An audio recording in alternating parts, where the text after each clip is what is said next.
If you're really confused about insurance billing and becoming credentialed with insurance panels and all the moving pieces that are involved with accepting insurance from your clients, it can be kind of intimidating. But the good news is that the folks over at Practice Solutions are the experts. So go over and talk to Jeremy and his team at Practice Solutions, and you can get there by going to practicesol.com, practicesol.com/Gordon, and talk to Jeremy and his team today. They'll really help you out. They know what they're doing. This is the Practice of Therapy podcast with Gordon Brewer.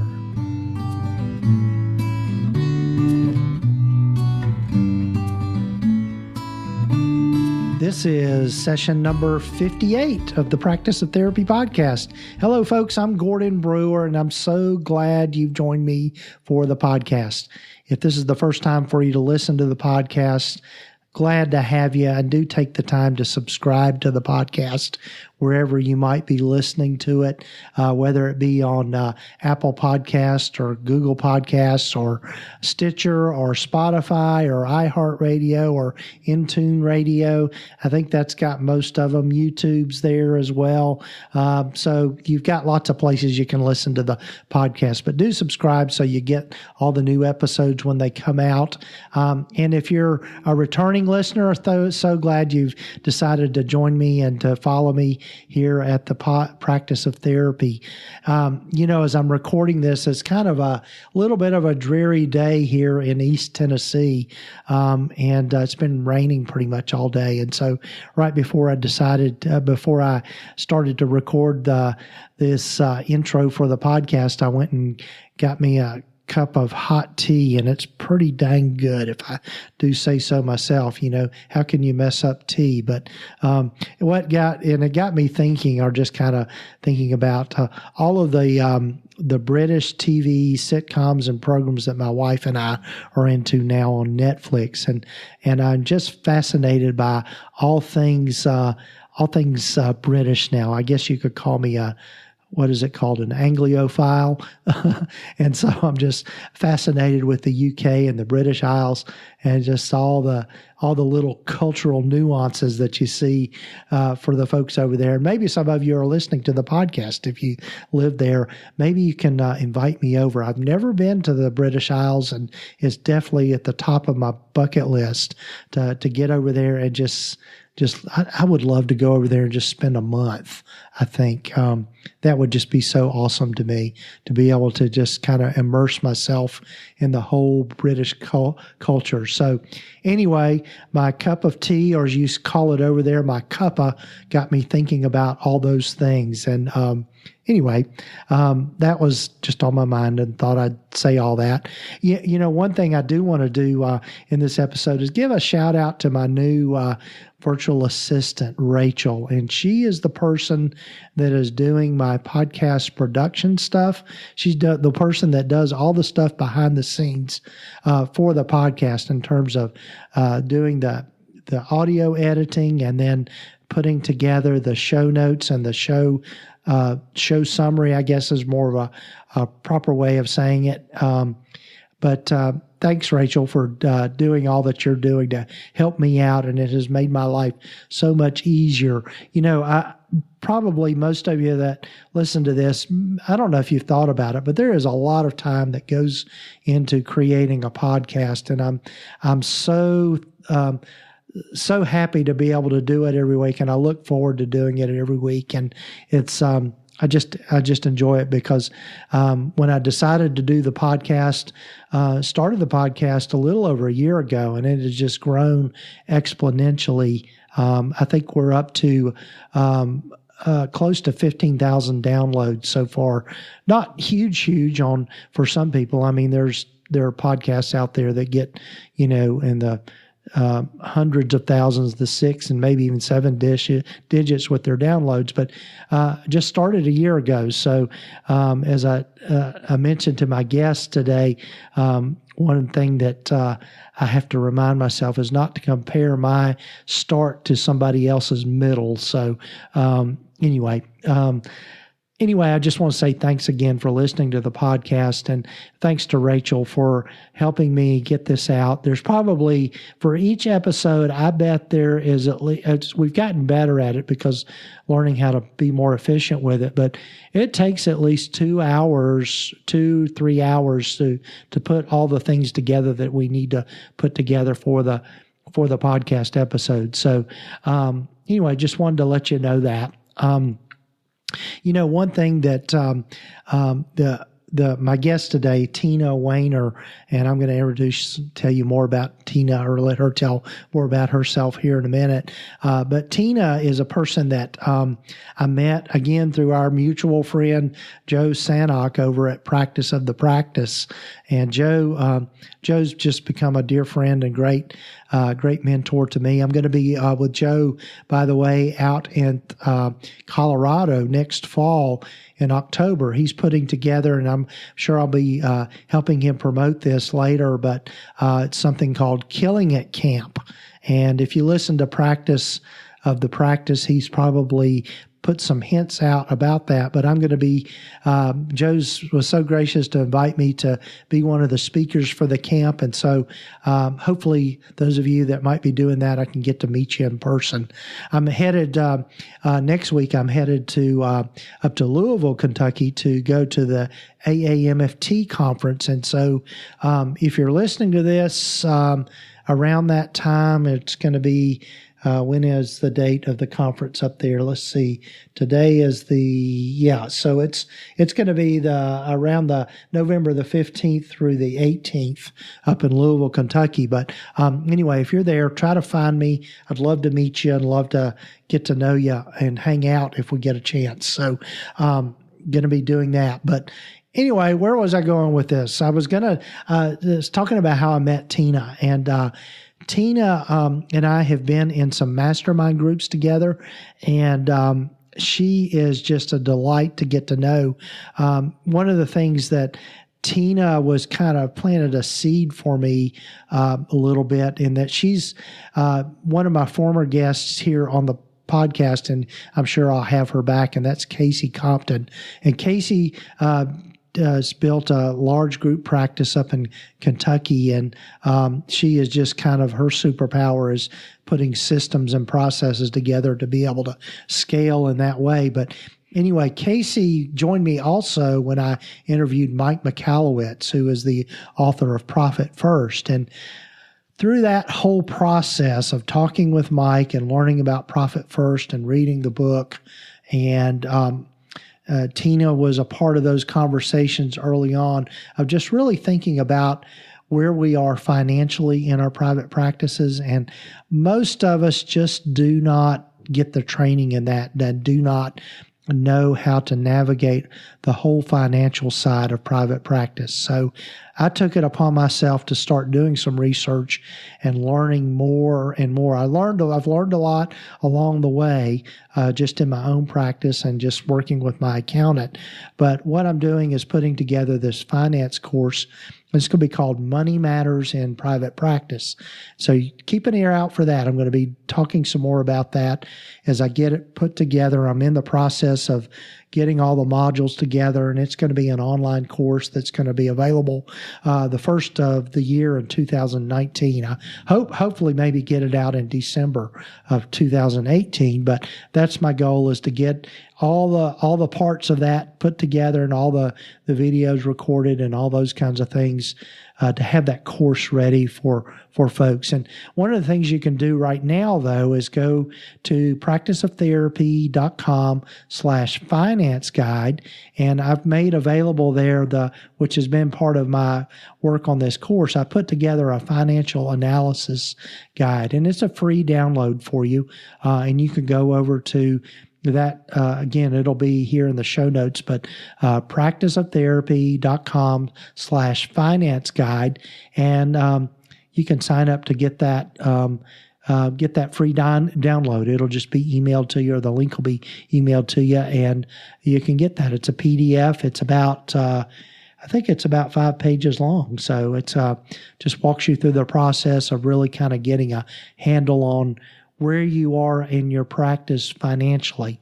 And so you're going to be hearing more and more about that from me.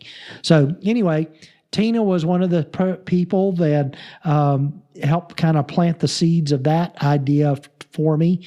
And Tina is just a delight to know. She is a private practice owner and has a fairly large group practice in the Charlotte, North Carolina area. And so she's a fellow Tar Heel. I don't know if I've ever shared that. I live in Tennessee, but I was born in North Carolina, and I'm really got Tar Heel blood. Not UNC blood, but probably just Tar Heel State blood. I grew up being an NC State fan, not a Tar Heels fan. So just have to clarify that for those of you that might be skeptical of me. Anyway, I digress. And so without further ado, and I'm going to let Tina introduce herself. And she's become a dear friend and a good colleague in this whole private practice journey. So without further ado, here is Tina Wehner.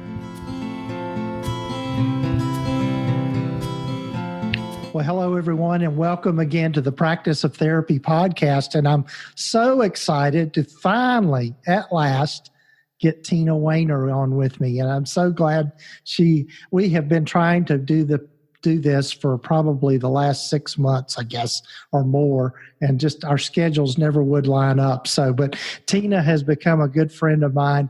And again, she's another person in private practice and has a very successful group practice in North Carolina in Concord. Is that right, Tina? Charlotte area, yeah. Yeah, the Charlotte area. So, Tina, welcome. I'm so glad you're here. Thank you. Thanks. I'm glad to be here, Gordon. It has been too long overdue, so I'm excited to chat with you today.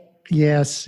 And so, as a start with most folks, Tina, why don't we begin by you just kind of telling people about your private practice journey and how you've landed where you are now? Thank you. I'm happy to. Like most people, I'm sure it's been an interesting and twisted journey to get where we are today. But I'll try to give you the briefer version. In 2002, I graduated from grad school ready to go. I thought, man, I'm going to open a practice because I can't find a job. And so I opened a small private practice by myself. I got the building, I got the couch, I got my little desk, I bought stuff at Goodwill, and I was so excited. And I didn't have any clients. I didn't know what to do. I knew how to do counseling, but I really didn't know how to do marketing. I didn't really know how to generate traffic. And even back then, online was, a lot harder to navigate. And fortunately for me, at that time, my pastor offered me a job, and I really was disappointed because I was excited to do counseling finally after grad school. But I took an 8-year detour, and I worked in a really large church as one of 15 pastors on a staff, and I learned a lot more about recruiting and leading and all kinds of really great tools I didn't even know I was going to need. And so in 2011, I unexpectedly got pregnant, and I was really excited about that, but I felt like the corporate job I had at that time was not going to be best. So I decided to open practice with a couple friends, and we exploded. And we didn't really know much about digital marketing even at that time, but I think because of our reputation, and there were 3 of us, we had some good momentum. And I found myself quickly faced with a decision. Am I going to have a group practice? Are we going to keep growing and adding people? Or am I just going to kind of organically do this by myself? And because I'm a natural leader, an extrovert, I quickly jumped into, let's just start adding people. What I wasn't, though, was an MBA graduate. So I started this kind of practice and had amazing people that came on board, but I really didn't have good systems in place and good infrastructure. And so, long story short, in the last 7 years, I've learned a lot about what to do and what not to do. And so this year I've done a reorg structure, changing from having independent contractors that were basically subletting to a commission-based structure. And it's caused me to have a huge percentage of my people leave and have to kind of start over a bit in recruiting. But it's been great because I've learned so much about online marketing and recruiting. And I've been in a mastermind, which is where I met Gordon. And it's been really great to step back and really think about all the different ways. So right now, my private practice, I still have 2 locations. I'm going from 17 employees down to 7, but I have about 3 or 4 people I'm in the process of recruiting to start in January. So it'll still be, 8 to 12 in my group. And my focus is shifting a little bit too in that small private practice to be more sub-niched in offering intensive therapy, because I've offered intensive therapy in sex addiction, and that's really helped me hone that niche.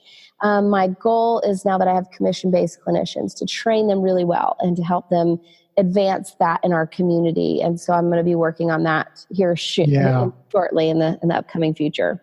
Yeah, and I think that was one of the things that I know you and I have talked about several times, is just how you made that shift from the being just kind of a solo practitioner, and then when you moved into the group practice, it just changed everything.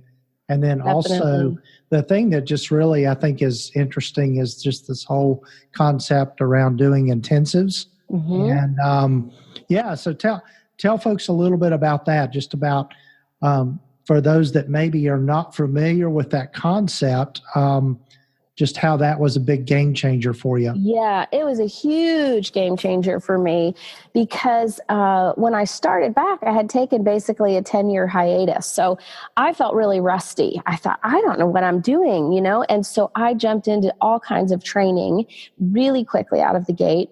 And I hadn't been back in practice maybe 3 months, and I had a couple come to me that said, hey, we just went to another therapist who told us we should just go ahead and get a divorce, but we really don't want one. Yeah. And they began to tell me their story about him having a sexual addiction, which I didn't even really fully understand because at that time I wasn't a CSAT. But what happened was really amazing. I listened to them and then I thought, you know what, they're saying they don't want to get a divorce. I'm not really sure what to do. So I went where everybody goes, the great oracle of Google. Yes. And I started searching for options of what to do with them. And I knew that an intensive option might be a good one for them, maybe not inpatient, but some kind of treatment center. But what I found was a 3-day intensive model out of Houston with Milton Magness, which is called Hope and Freedom. And I sent this couple to him, and they did amazing. And I continued to do their local work while he helped them really think about a bigger framework and spent 3 intensive days with them. Well, over the course of the next 6 months, I sent 5 or 6 more couples, because what I discovered is if you do couples work, you have sex addiction in your office. You just don't really know it. Yes. And so I said to Milton, I said, hey, can you train me to do what you do? And he said, you know what? I don't think I'm going to do that. And I said, okay, I'll just keep sending people to you, but some of them can't afford it. Meanwhile, I went and got my sex addiction license because I thought, my certification, because I thought I do need to be able to treat these people, even the ones that can't afford it. Well, fortunately for me, he decided to train a few people. And he only has, even now, that was 6 years ago, there's only less than a dozen of us that do these 3-day intensives, but it was a huge game changer for me. Wow. I took myself from being a generalized clinician who would take $25 a session just to get clients because I was opening a new practice to, being able to charge well over the standard session rate that's reasonable and customary. And so financially, it was a game changer. But also, I found something I loved, which is crisis intervention.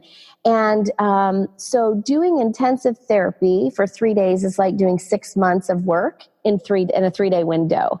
And the other piece of it that I'll say is really unique is that you end up becoming a little bit more of a coach and a guide than just a therapist. And I don't mean just a therapist. Obviously, we do lots as therapists because I love that role. But I love the role of being a guide, right? So, for example, Gordon, if you sent me a couple for a 3-day intensive, as soon as they were done, I'd call you and say, hey, Gordon, this is how it went. This is what we're doing. Here's their treatment plan. And you'd say, great, I'll pick the ball up from here. I'll call you and let you know how it's going. And together you tag team and you provide more of a treatment strategy. And in total, it makes our clients feel more cared for and more comprehensive approaches. And so I began developing lots of other types of intensives. So the one I do that's sex addiction is unique to Hope and Freedom. They all look the same no matter who you'd go to. But my intensives outside of that, I offer marriage intensives, I offer family of origin intensives, family intensives. So I've been developing curriculum of all different types in the hopes that one day I'd be able to train other clinicians to add intensive therapy to their practice. Right.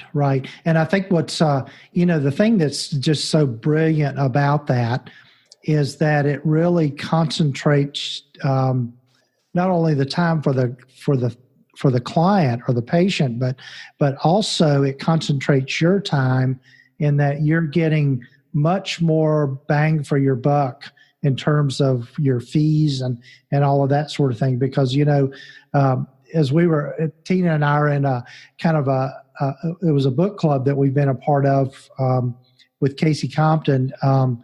And we were talking about that earlier today. It's just, making that shift from really just that trade from your time, trading your time for money and moving into something that's going to get that more concentrated for you, but also making that shift into more passive income.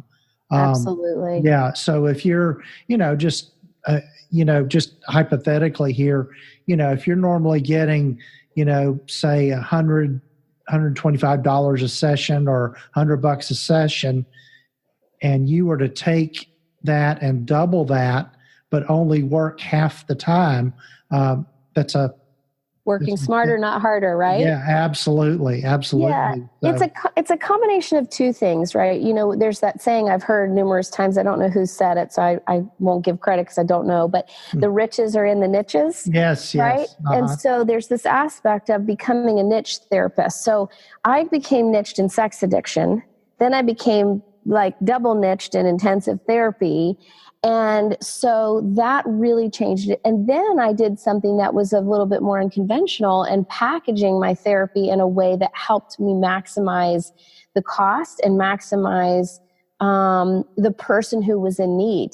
By nature, people, if they're really in need, they're willing to give more on the front end a lot of times. So it was kind of like this 4-dimensional growth that happened, but it was all of those things combined for me personally. And my income, it way over doubled every year pretty much in the last 5 years. It's increased. This last year's been about the same as the year before because I haven't raised my rate.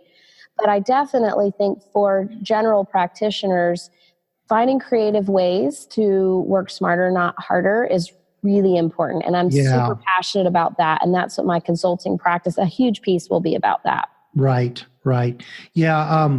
Well, one of the things maybe, I know you can speak to, Tina, for people that maybe are reluctant to try to identify a niche or niche, whichever way you like to say it. It depends on where you live in the country. Yeah, we in the South, Gordon. We're in the South. It's a niche. We say niche. Yeah.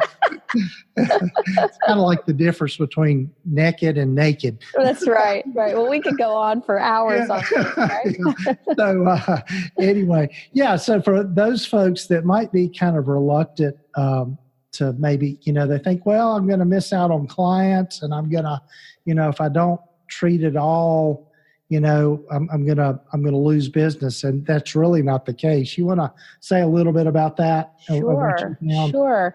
Yeah, I think this is a tough hurdle, right, for so many of us to get over, because whether you're making a big decision to like stop taking insurance and be private pay, or I'm going to become a specialist and not see so much of something else, it's scary. And I know no matter what level you are, there's always another scary hurdle or thing. Like for me right now, I'm in a place of, do I just do intensives only? I have a few hourly clients. Is it okay for me to just cut that cord? And I remember Milton as my mentor saying, I remember the day I said, no more hourly therapy. All I do is intensives. And he said, you know what I did is I rose to the occasion. And so sometimes I think it has to do more with our internal blocks. It's our fear that says, I'm not going to be good enough, or I'm not going to be able to stand out. I have something keeping me from being able to do this. It's not so much that other people, there are external blocks we have to address. But as the confident clinician in that part of my consulting strategy, I really want to help people figure out what are my internal blocks and what are my external blocks. Right. So external blocks might be things like I'm in a rural area and there's not that many people with an eating disorder. Or an external block might be, that, I can only do so much training and it's not provided. I'd have to travel and it would cost a lot. The internal blocks are things like, I don't know if I can pull it off. I just don't know that I will know enough. I don't know that people would pay that kind of money to come and see me. But what we know, the trend is if you actually, there's a reason that saying, the riches are in the niches, because I think what we discover is actually when you become an authority or an expert in something, people say, I want the best. I need somebody who knows how to help me with what I have. And what you in essence do is you say, I'm not a jack of all trades and the master of none. You say, I'm really good at this one thing. Right. The one thing that helped me with that, Gordon, is that I didn't just do sex addiction and intensive. So I was very clear on my website to be able to say, these are things that I continue to offer, but if you need help with this is what I do really well, and here's how I do it. And so I think you could stage it a bit. And so if you're listening today and you're feeling a bit overwhelmed, take it in phases, but have a goal and say, you know what, in 3 months, I'm going to get the training. In 6 months, I'm going to find a way to get traffic. And, 9 months, I'm going to scale back and say, I'm only doing this on Tuesdays and Thursdays. Try to find scalable ways to overcome that. And if you have internal blocks, get a therapist or a coach. Call me as the confident clinician. Come do an intensive with me. I would love to be able to help you with it, because we all need to do that. And I know my mentor really helped me overcome that block. And he said, here's how you do it. Now let's work through what your internal blocks are. Right. And it definitely will make a difference. Yeah. And I think that that is so true. I think those internal blocks, and I like to refer to that as the imposter syndrome. Yeah. And that we don't feel confident in a way. And, the other thing that I thought about as you were telling about that was, just really thinking about the return on the investment, getting that special training and by all means, get it in something that you enjoy and that you're passionate about. And getting that special training and doing that, you're going to get that return probably tenfold. Yeah. Yeah. And I think there's something really important about that too, that I've learned, is that you really want to make a calculated decision around your niche. So you want to do something that you love. Obviously that's the win-win, right? You find something that you love. But I tell my clinicians a lot, really think about, from a marketing standpoint, what things you are good at that you want to specialize in that is in the language of the person you're going to be treating. So an example is if somebody says, man, I'm just so passionate about EMDR and I'm going to go get EMDR certified and I'm going to go out and put, signs up that I do EMDR. Well, clients are not going to be thinking, I need EMDR. They don't even know what it is. Right. But you could be super passionate about EMDR, but you have to learn, how am I going to put myself out as a trauma specialist? Yeah. That's what your clients are going to be speaking. And so there's so much trauma. Everything, trauma and addiction's huge. So I do think that you're right on the money, that you want to be doing something that you love, but you have to position yourself to make those dollars count. I have some trainings that I would say count more than others from a currency standpoint with my clients. I have a lot of training that my clients will never know I even have, and they don't care. But I have some that people say, oh, wow. Like, for example, my Hope and Freedom certification, that's SEAL. There's only like 10 people who have it. It's huge. It's really significant. But, going and getting a level 1 training on, one of our continuing ed sites, it will help you, but it may not give you credibility or social proof, so to speak, that you're an expert. Right. So find things that help you look like an expert. Get your training wherever you need to, but on the external for your clients, you want them to know that you have credentials of things that are valuable. Right.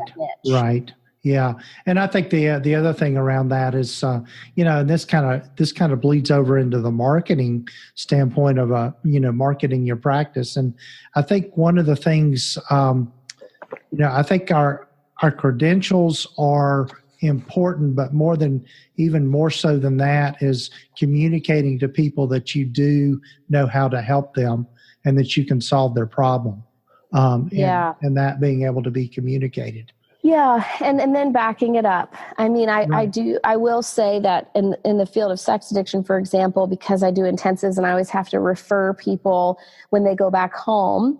If they say, I have this therapist, they say they do sex addiction, and I look up their credentials and they have no training that I can see at all, it's hard for me. Now, they may have read a bunch of books. They might have watched a lot of videos and geeked out on it, but I don't really know that they actually have that. So I just think it's a balance, of just making sure that the CSAT credential it costs a bit to do it, and it can take some time.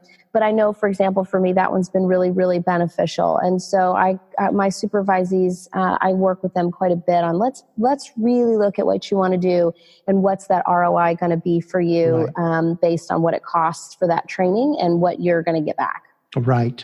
Right. That's important for sure. Yeah. So as I know one of the things for you, Tina, has been this transition from trading, your time for money, your time and expertise for money, which is, at the very core, what we do as therapists is being able to do that. But you've moved into doing some more passive income kinds of things. And that's been something as well for me that I've really kind of been passionate about. I know on our call earlier today, we were talking about that, just about, thinking long term and being able to really kind of have that on your radar screen. So you want to say a little bit about that and what you kind of figured out with all that? I'm figuring out how passionate I am about it because I get really excited just when you ask me to talk about it. And I didn't even really know until last year. I went to a conference and there was a speaker who talked about passive income. My eyeballs perked up and I went, what? What's this about? And I have spent quite a bit of time in the last year on digital marketing and on passive income and learning about those things, mostly for myself. But what I am excited about now is taking what I've learned and be able to help other clinicians figure it out. Because after running a group practice for 7 years and having the swells and the contractions of things are going well, people have problems, it's a lot to manage in the systems, it has me thinking more about what's my long-term play. What I don't have a pension and a retirement plan, and I am a primary breadwinner. I'm a single mom of 3 kids. I have to have a plan. And there's nothing like having your back up against the wall that makes you go, what am I going to do? And so I'm super motivated personally to figure this out. And as a result, I want to help other clinicians. So, for example, what that might look like is having, clinicians step back and thinking about a strategic long-term plan, so you have your kind of organic, in your office. And do I want to have other clinicians that make me some passive income? I mean, when you're in your chair, that's your active income. But my passive income is when I'm not in my chair and I'm not doing anything, I'm still earning an income.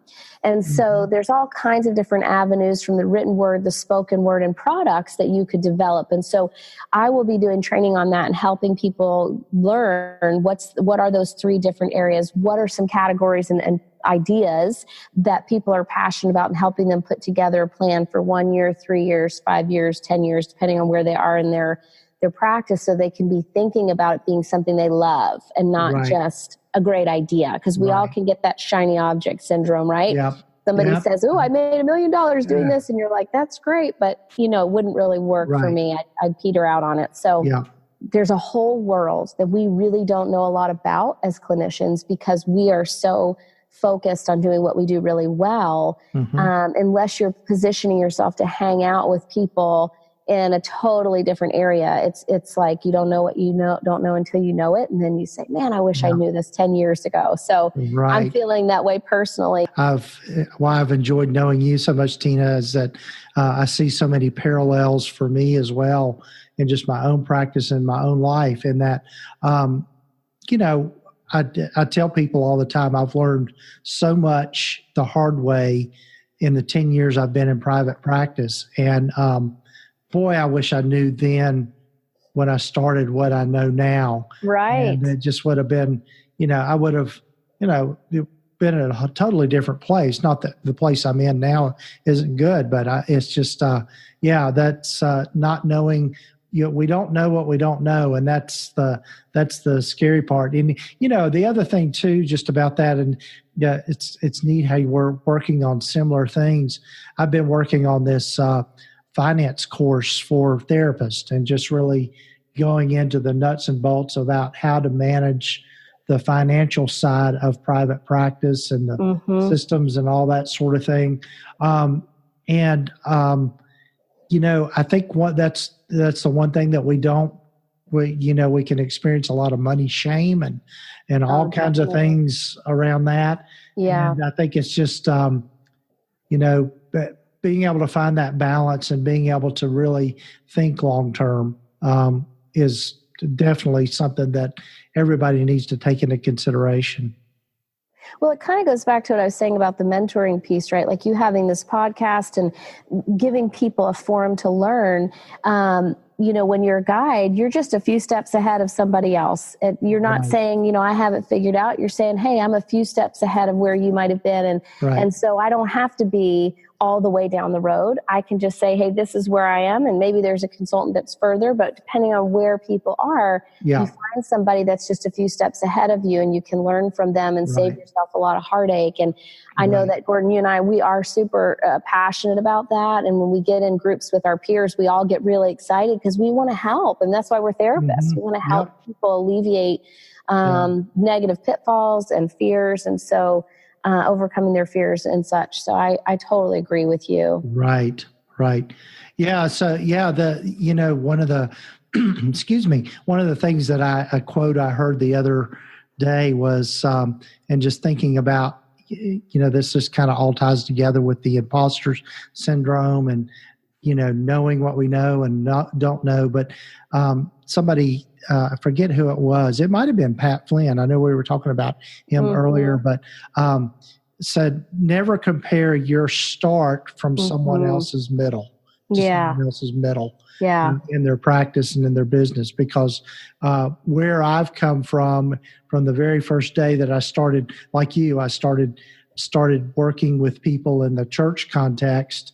And that was where my private practice started, was through a counseling ministry. But it doesn't look anything like it did back then. Right. And the stuff that I've learned since then. And I think the other thing that I would say, just to kind of inject here, is I think the reason that people succeed in private practice is they're persistent with it and consistent.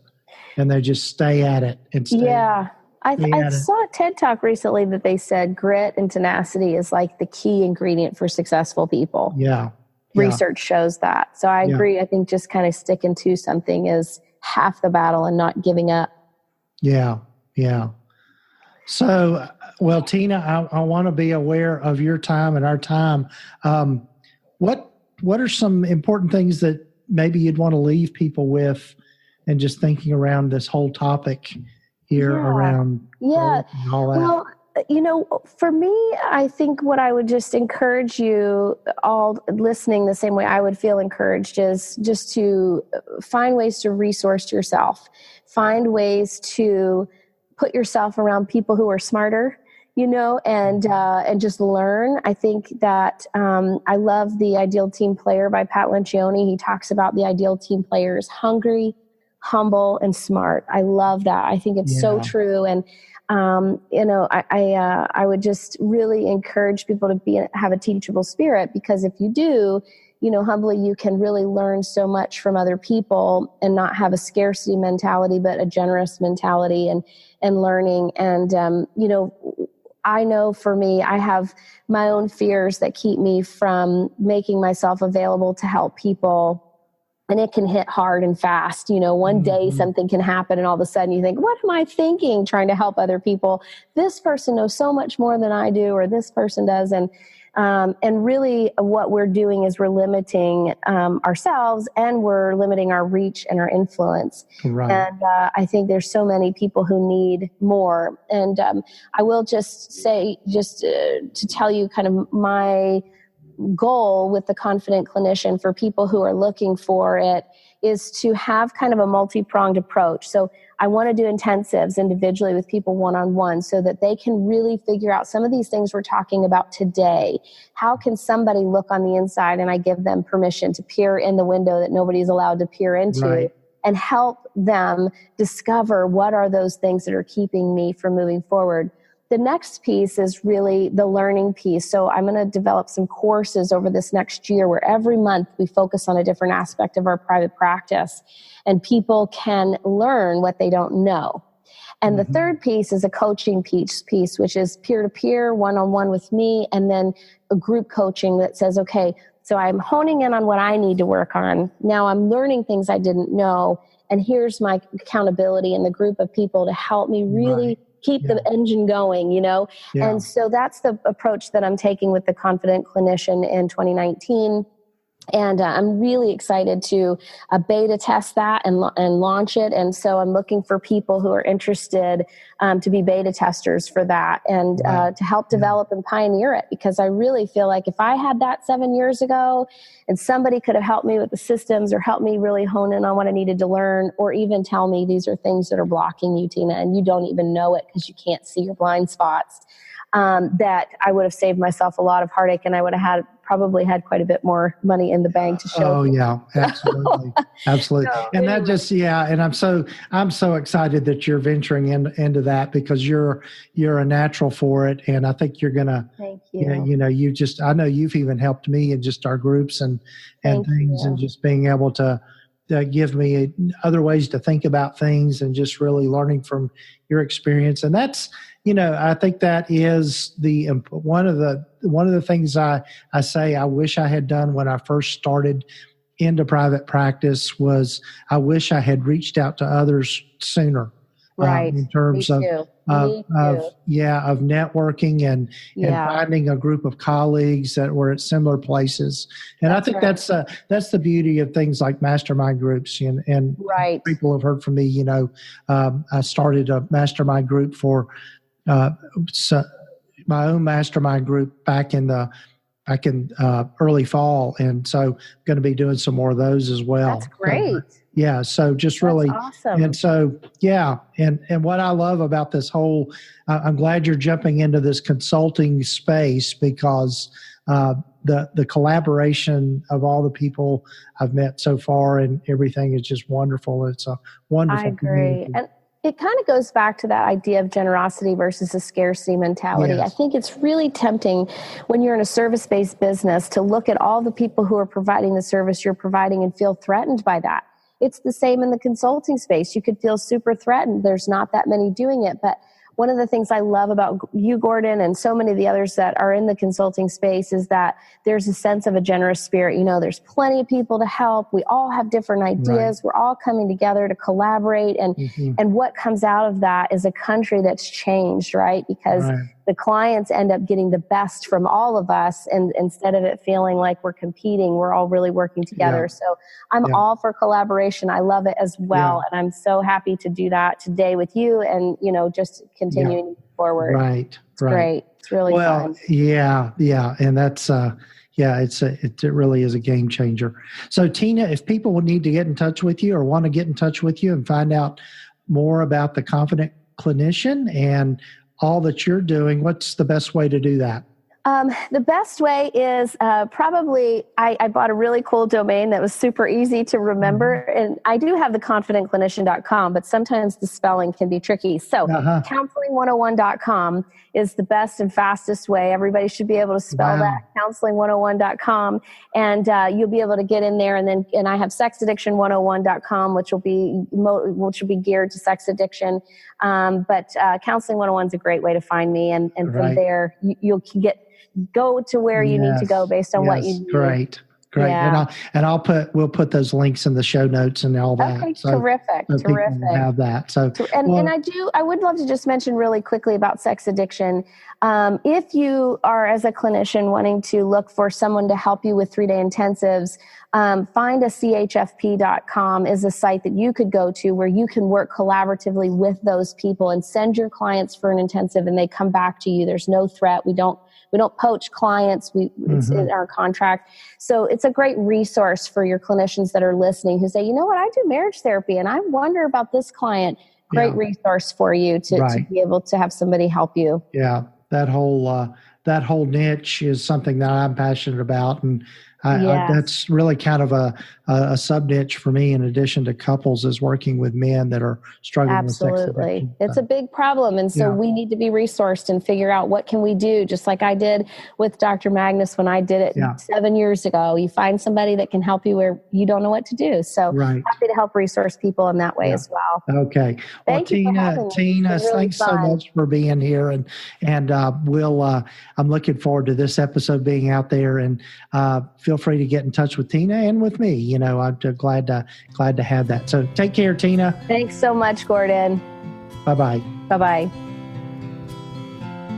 Tina was just hit it spot on when she was just talking about being able to collaborate with others and being able to draw on the expertise of others. I think one of the things that a lot of people learn when they go into private practice, particularly solo private practice, is that it can get kind of lonely. And, it's always good to bounce stuff off of other people. That's, if you think about it, that's the whole reason we do when we're becoming licensed, do that whole supervision process. As they say, 2 sets of eyes are better than one on anything. And so anyway, I'm so grateful to Tina for joining me today, and that she was, we were finally able to make the dots connect and get us together to be able to chat about all these things. Do go over and check her out at her information. And again, that'll be in the show notes if you want to take a look there. And I'm so glad you've joined me for the podcast. And do tune in for future episodes. And do subscribe to the podcast wherever you might be listening to it, and leave a comment or two, or leave a review. I like getting reviews. It helps me to know how to make things better, and it also just helps the podcast be more accessible to others, and boost the rankings of the podcast. And do go over and check out Practice Solutions. As I mentioned at the very beginning of the podcast, they are great folks to get to know, and Jeremy and his team do a wonderful job in helping people navigate that whole insurance, taking insurance and insurance billing and insurance claims and credentialing and all those different moving parts that are involved in being able to accept insurance from your clients and from your people. So check them out at practicesol.com/Gordon, and they can get you on the right track. And the other thing about them that I know is that they're very reasonably priced. So check them out today. Thanks again, folks, for joining me for the podcast. Looking forward to some future episodes here. Don't have my schedule right in front of me, but know I've got some other great guests lined up, and getting them lined up for us to chat about all things private practice and all the different parts that are involved in it. And don't forget to get your free financial analysis guide. Again, you can download that at practiceoftherapy.com/finance guide. And that's my little gift to you for listening to the podcast. And also put you in the loop to be able to know when the finance course, the Money Matters course, comes out here in a few months. So take care, folks. I hope you have a wonderful rest of your week or weekend whenever you might be listening to this. You have been listening to the Practice of Therapy podcast with Gordon Brewer. Please visit us at practiceoftherapy.com for more information, resources, and tools to help you in starting, building, and growing your private practice. If you haven't already, please sign up to receive the free private practice startup guide at practiceoftherapy.com. The information in this podcast is intended to be accurate and authoritative concerning the subject matter covered. It is given with the understanding that neither the host, guests, or producers are rendering legal, accounting, or clinical advice. If you need a professional, you should find the right person for that.